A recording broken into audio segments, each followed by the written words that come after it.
Suojaa edelleenkin kiemurtelee siellä kulmauksessa, näyttävästi suojaa ja harhauttelee ja tarjoaa Kaapo Kakko ja mikä esityö tähän. But it is the American in the number one spot comfortably is Jack Hughes, 159 points in 80 games with the Toronto Midget Marlies back in 2016-2007.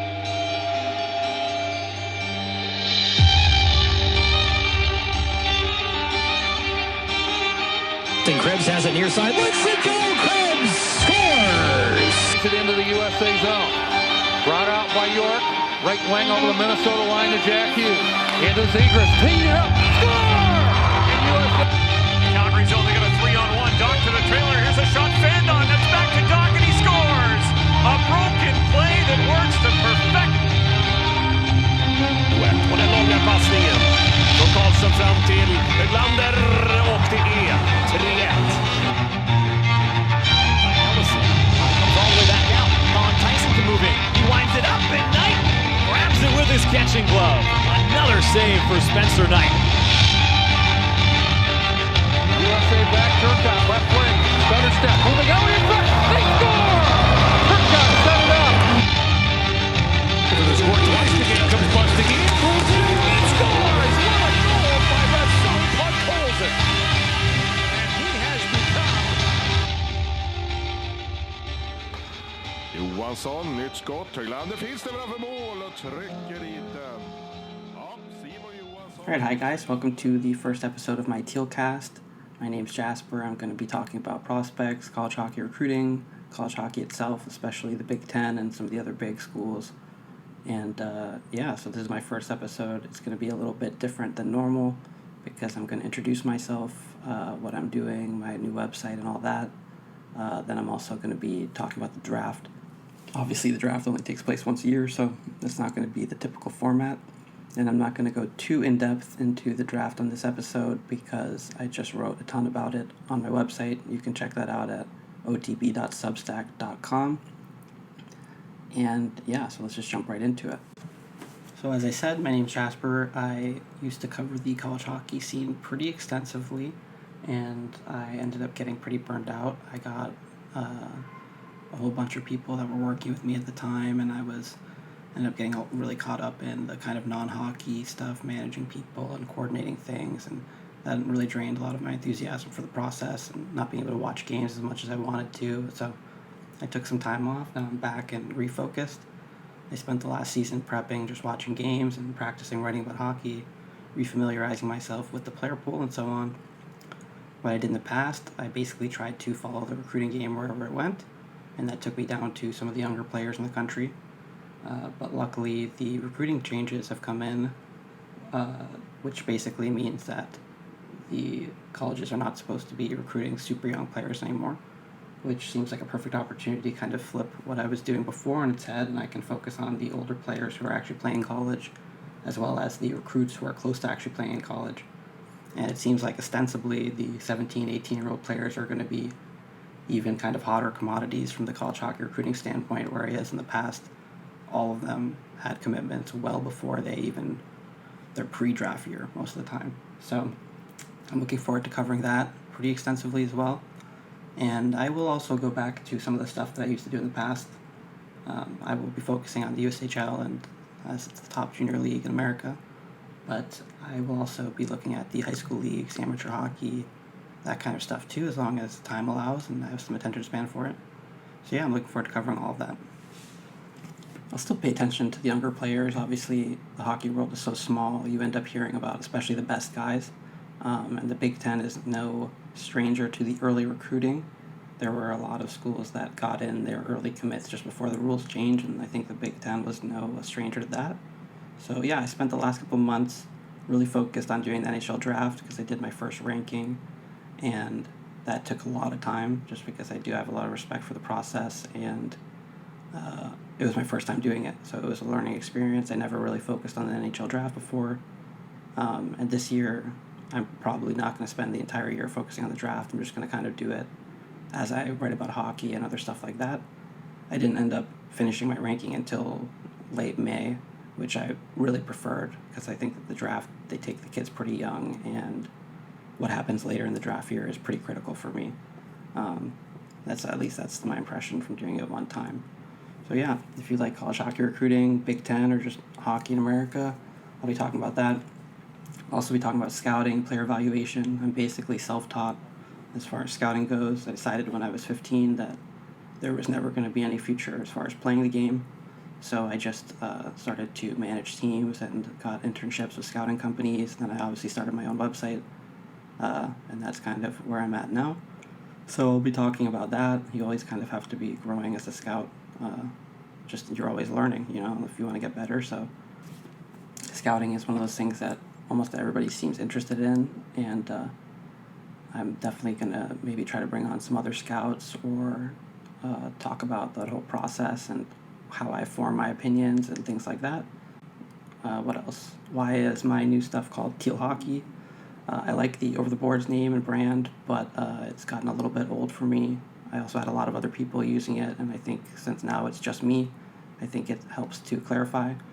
But because so many people do still know that name and stuff, I'm definitely not going to burn the boards anytime soon. But yeah, this is the Tealcast. My new website's called tealhockey.net. I helped put together a tournament called the Teal Invite a few years ago, which was definitely a fun experience, and we had a lot of good players, so I figured I would just stick with the teal theme. It's also just one of my favorite colors, so it works. So now that that's done, let's just talk about some hockey. NHL draft wrapped. Obviously a hell of a year for the Americans. I'm not sure if it was the most high end of a draft overall. I didn't watch the other regions. I really focused on the Americans. Obviously the NTDP, I really had my hands full. I just did video. I personally think that hockey is going to move in the direction of a lot of video. I mean, there's a lot of people online who are just doing video, but you look at college football, for example, where they do all the tape. It's really, I don't see how it's actually possible to view the whole player pool and not do extensive amounts of video. So that's what I did. I reviewed most of the NTDP season, and then I also saw them play against the Big Ten teams because I watched a lot of the Big Ten, and that was a really good, just kind of litmus test, I guess, because I did have such experience with the Big Ten player pool, and I watched a lot of those guys, so I'm very familiar with how good those teams are. So to see the NTDP play against them was a great bar. But yeah, I don't know if it was the most super high-end draft ever.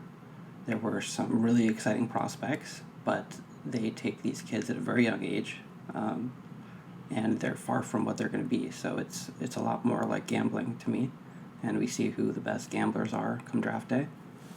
So yeah, let's look at the NHL draft. First round, awesome first round for America, awesome first round for the Big Ten.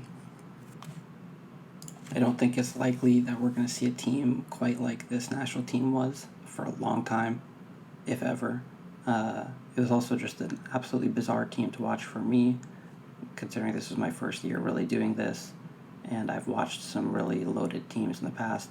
This is probably the most kind of super team type team that I've seen. They played in the USHL, they played college teams. They also obviously played in international tournaments.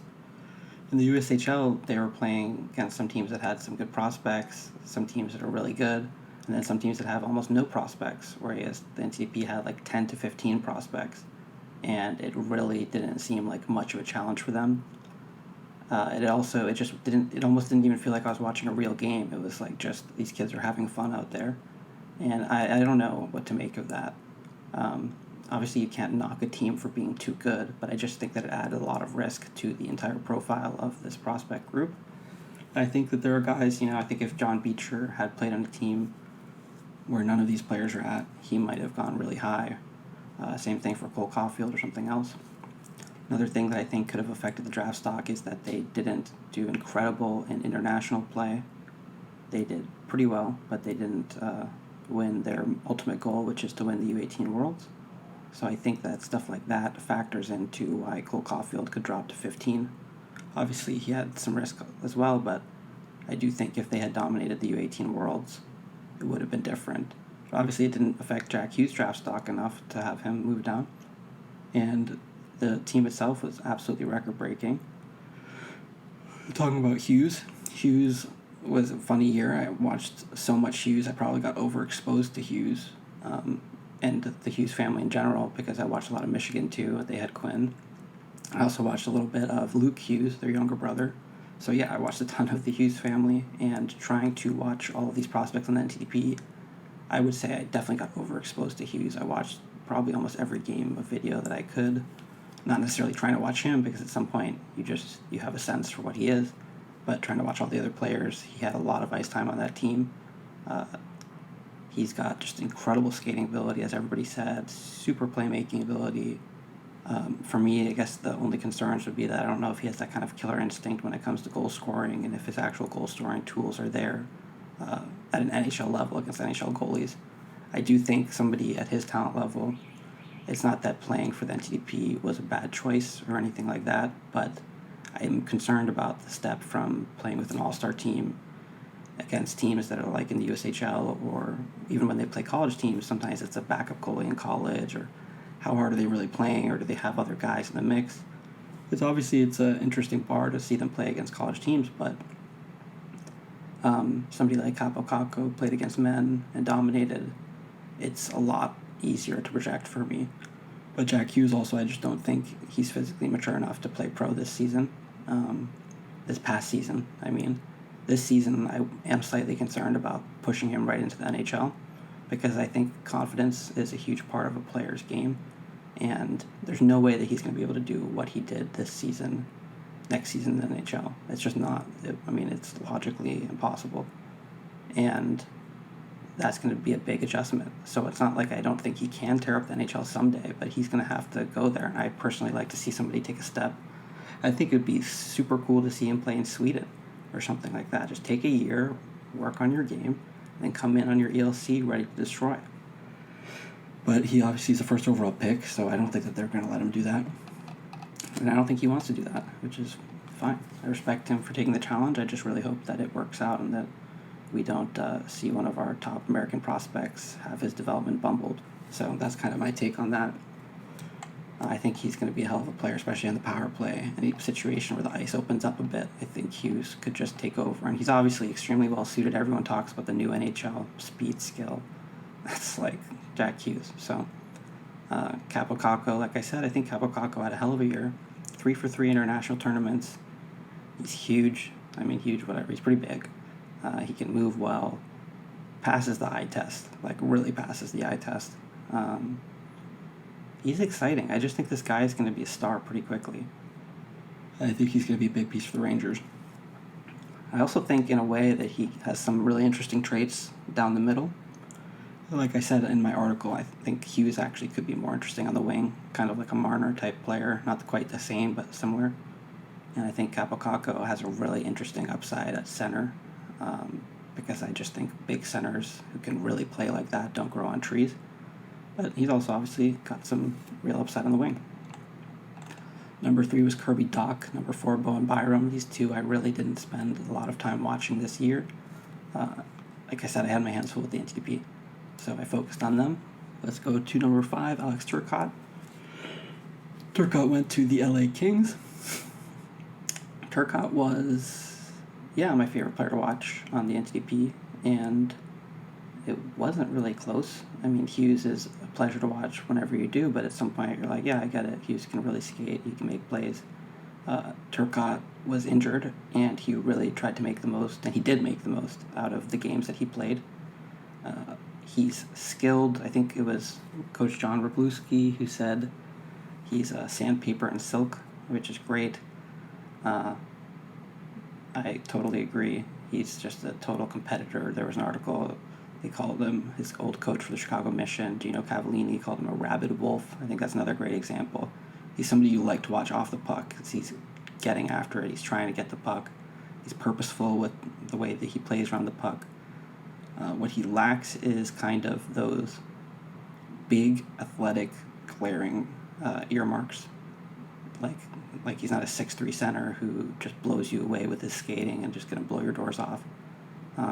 But he's got everything else. He's got all the skill in the world. He can shoot. I really think his offensive skill set is off the charts. And so I think 5th overall is a pretty good spot. It's hard to say whether I think this is a low or high, since I didn't really watch the other players in the mix. but I think this is a really nice player for the LA Kings at 5. And I think he could, like I said with the other guys, he could play center or wing. He could really figure it out wherever he goes because he's just such a well-rounded player right now. I think it's exciting to see a player that's as well-rounded as him, more well-rounded than Hughes, I would say, at that age. It's really rare. And I think if he just keeps growing his game, he could just be an absolute rock star. I'm really excited to watch him and cover his game at Wisconsin this year. Obviously, he'll be playing with Cole Caufield, so that's going to be really interesting. Moritz Seider, he's right Red Wing, 6th overall. Again, I didn't watch him. Played in Germany, German Pro League. But you have a big right shot guy who can move, playing pro hockey. That's an interesting profile for a player. Number 7 was Dylan Cousins. He went to Buffalo Sabres. Yeah, didn't watch him.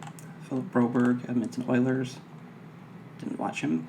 Trevor Zegras, number 9 overall, Anaheim Ducks. Zegras was reportedly in the mix for the 3rd overall pick, so whether that was just some fake information being put out by the Hawks or whoever's camp, I do know a lot of people who, as the draft approached, had Zegras potentially in the top 5. And they were talking about him as a top 5 type player. Yeah, I think he was at least top 7 for me. Again, it's hard to know when you don't know what else is out there. Like, I didn't watch Vasili Podkolzin a lot. I didn't watch Broberg. I didn't watch those other 2 Canadian centers who went before them. But what Zegras is an elite-level playmaker. He's got an underrated shot. He's really creative. To some extent, I was kind of like, this kid could be the best player on this team. And I ended up having that sentiment about like 5-6 different guys. Because like I said, these kids are young. They played on an all-star team. It was kind of bizarre to watch them just kind of have their way with USHL teams and other teams. And it's tough to evaluate. But he's got a really nice shot. What he lacks is, again, that same thing with Turcotte. That big kind of prototypical size, skating combination. But he's really interesting offensively. I think he's got a kind of Elias Pettersson light upside, just because he does have that really interesting plays with his stick and vision, creativity. Yeah, I think he's just a very interesting package offensively. Vasili Podkolzin, 10th overall. I did actually watch Vasili a little bit in the World Junior A Challenge, and he was one of the players. I think he was even listed to be 3rd, top 3 picks. Early in the season, it was like Hughes, the American, Kaapo, the Finn, and then Podkolzin, the Russian. But obviously he went 10th overall. He's also reportedly going to be staying in Russia for a little while. I don't have too much to say about him. He was pretty good in the games that I saw. He was just engaged. He's got a good offensive skill set, good size. It all works. 11th overall was Victor Soderstrom. Went to the Coyotes. The only thing I could say about that is Coyotes GM said that they had him 3rd on their board. A lot of this stuff is taken from my NHL draft review, which you can see on my site. And then 12th overall was Matt Boldy. Boldy was another player where I was like, this is a serious player the more I watched him. And maybe not finished, nowhere near finished, which is a plus in some ways. Same thing with Hughes. Like, he could really just totally become a superstar. I mean, he's got such an interesting way that he plays in the offensive zone. Maybe it's that he used to be a smaller player and he kind of learned to play the game small, and now he's sprouted up and it's just turned into a very appealing package. But he's got this offensive nose for the net, and he really can execute. I just think the way he moves around the ice is really appealing as well. And he has the earmarks of a guy who could just take off. So that's 12th, the Minnesota Wild. Another thing that's interesting is that his coach with NTDP said that he had 1st overall potential, which I kind of can get what he's saying, because he does have those earmarks of a guy who could really just come into his frame, and his whole game could just take off at Boston College. Speaking of Boston College, the next pick was Spencer Knight, 13th overall at Florida Panthers. Spencer's one of the players that I was tracking before I took a break. He was already well on the radar, committed to BC very young when he was playing. I don't know when he committed, but I think it was before he went to the NTDP. It's not often that a goalie has their star so bright at such a young age, and it really hasn't flagged in Spencer's case. I don't really make any sort of value judgments on goalies because I'm not a goalie guy myself, and it's extremely hard to put any sort of projection on the goalie for me. But Spencer's definitely one of the best goalies, if not the best goalie I've ever watched.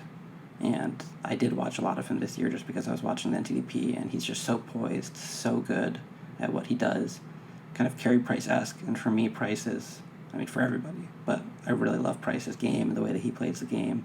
And I think it's exciting that the Americans have a chance to have a guy who's even approaching that category is really exciting. So I think this is a potential franchise goaltender for the Panthers, and that's why they took him 13th overall. I think he could have gone higher. I think he could have gone, like I said with these other guys, he could be the best player in this draft. Next player was Cam York, went 14th overall to the Philadelphia Flyers, again from the NTDP, again a player I watched a ton of this year. He was my top-rated defenseman of the guys that I watched.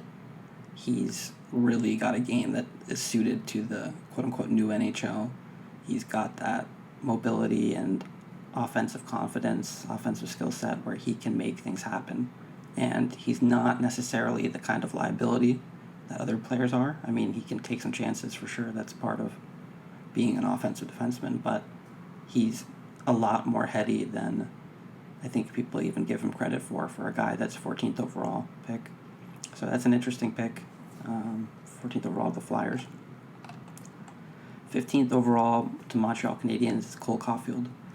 Like I said, I think if the NTDP had won the U18 Worlds, I do think that would have had an impact, especially if Cole Caufield had beaten Yaroslav Askarov with maybe a hat trick or something. That would have pushed him up a bit. But who knows? I don't know. But the fact that Montreal got him at 15th overall is really exciting. I think that there is a huge chance that this is a player that if they handle his development properly, is a superstar scorer for the Montreal Canadiens, and that's what they need. They're really hungry for success, and it's a fan base that's going to be excited for him and following him closely at Wisconsin, and I'm going to be following him closely at Wisconsin. Cole's another player who I was watching before I took a break. He has always had this just preternatural ability to put the puck in the net, and he loves playing the game. You can just see. I think it was Craig Budden or somebody called him the smiling sniper, and he is. He loves to play the game, and this year breaking records. He was just having fun out there. And that was to some extent why I thought that team was tough to evaluate, because hockey is fun, but it's also extremely competitive, and they weren't really playing competitive games this year, and that's kind of.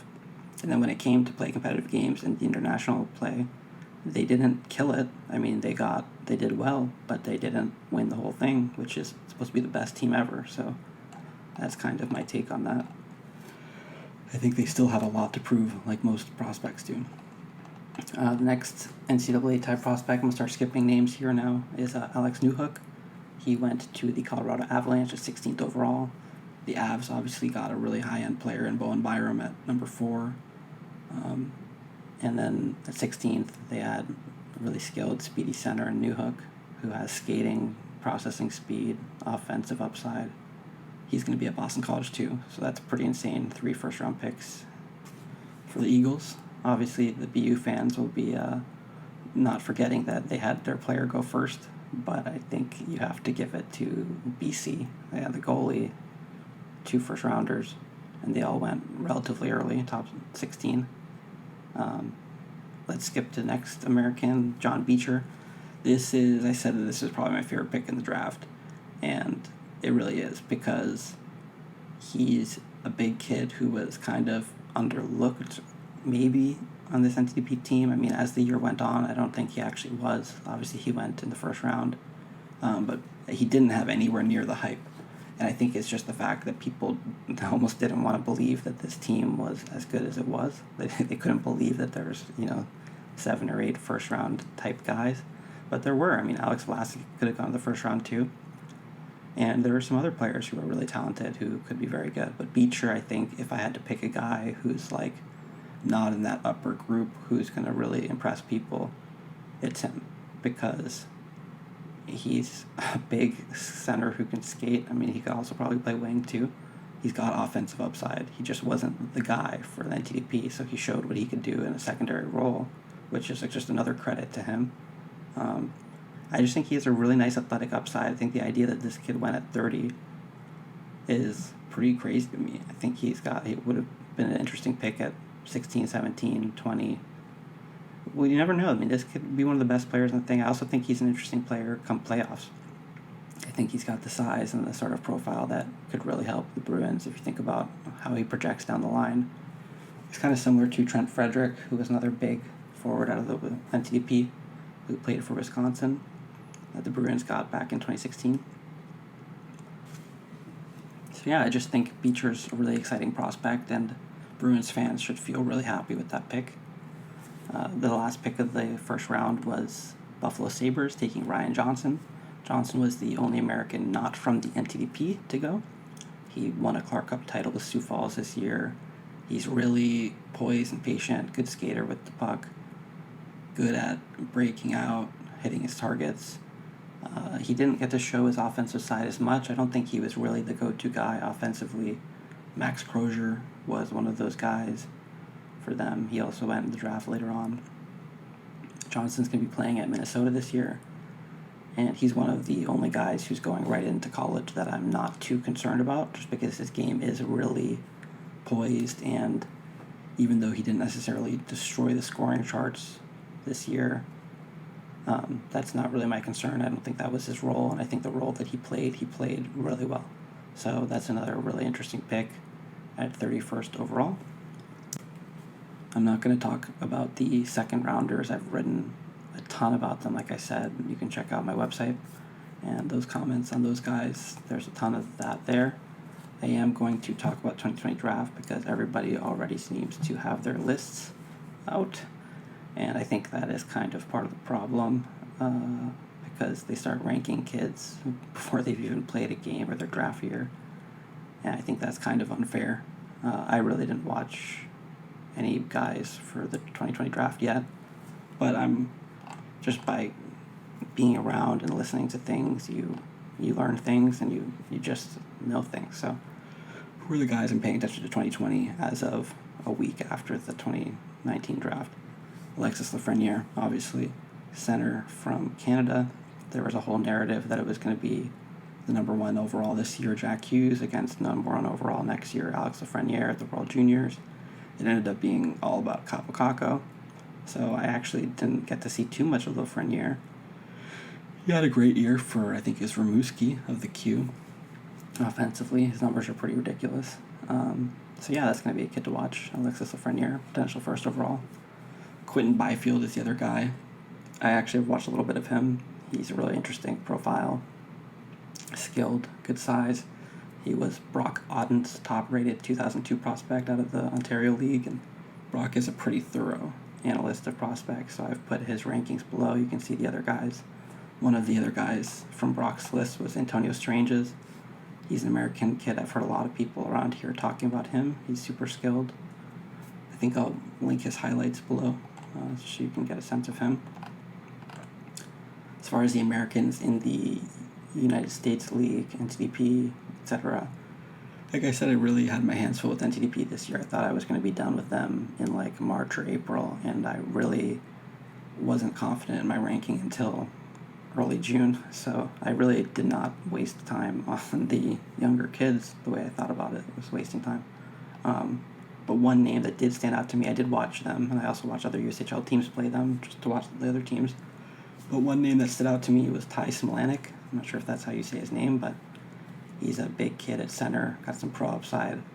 Just from the little bit that I've watched him, he seems like a good athlete, good size, good offensive skill set. Not necessarily the most refined player, but who is before their draft year. Who else in the NTDP 17 is Thomas Bordeleau, really skilled player.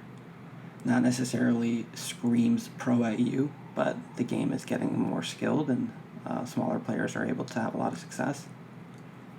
Two other names that I noticed from the NTDP 17s are Dylan Peterson and Jake Sanderson. Peterson is a BU recruit, forward, good size. Sanderson is committed to North Dakota, defenseman. So like I said, I'll be watching a lot of them this year, since it doesn't seem like it is as loaded an NTDP team. One guy that played on the NTDP, two guys that played on the NTDP this year, the 18s, that are up for the next year's draft are Ryder, Rolston, and Sean Farrell. Rolston is committed to Notre Dame, and he had a really nice season. Obviously, I saw a ton of him for the 18s. He's definitely a player to watch. And the same thing for Sean Farrell. He's smaller, skilled offensive guy. The other guys that I watched were, or just have on my mental list for 2020, are Blake Biondi of Hermantown, northern Minnesota, up near Duluth East. He had a goal per game his entire career with Hermantown. It seems like he's going to be going back to Hermantown, so try to win a state title in Minnesota. Another name is Daniil Gushchin. He was playing for Muskegon Lumberjacks. He came out of Moscow last season, and he came in, had a really nice season as a pre-draft year, whatever it's called. But yeah, like I said, I did a ton of draft scouting all spring, so I'm going to put the kind of video machine away and take a couple weeks off before I start to kind of grind the video again. Before we know it, there will be a ton of games happening, and it'll pick up very quickly. So that's kind of my take on that. What have I been up to? I checked out some summer hockey, went down to the Liberty Bell Games, which is an event on the East Coast where they bring together all of the, well, just a lot of the prospects from the East Coast that are, you might not necessarily be able to see them play for their regular teams, or they might not play for the best team, you might not catch them. But summer hockey in general, a big reason why I got burned out was just because the season never ends, and I do think it's something that kids need to consider, not loading their entire summer up with weekend quote-unquote showcases. And I say that as somebody who put together a showcase. I just think they are, it's not the best quality hockey, and a lot of kids are trying to show off for scouts and stuff like that, and it seems more like scouts are there to do the due diligence rather than necessarily recruit. There were not too many prospects that really stood out to me. I think it was a little bit of a down year for the Liberty Bell Games. There was one kid, Gleb Veremyev, I think is his name, Gleb Veremyev. He's a Western Michigan recruit. I think I probably just bumbled his name really badly. But he was the only player that really stood out to me. I think there was a kid, Van Tassell, who was also pretty good in 04. Veremyev was in 03. Is in 03. I think he's headed to Lawrenceville next year. But yeah, I'm not going to do too much summer hockey, and if I do, I'm not going to expect to get too much out of it because it's really defense optional. And I like to evaluate the real games a lot more, so that's what I'm going to focus on this year. But yeah, that's basically all for this time. Some of these Tealcasts are going to be behind a paywall once I put that up, probably the next month. And yeah, I'm going to be talking about recruiting, Big Ten, prospects, all that kind of stuff. So I hope you enjoyed, and have a good summer.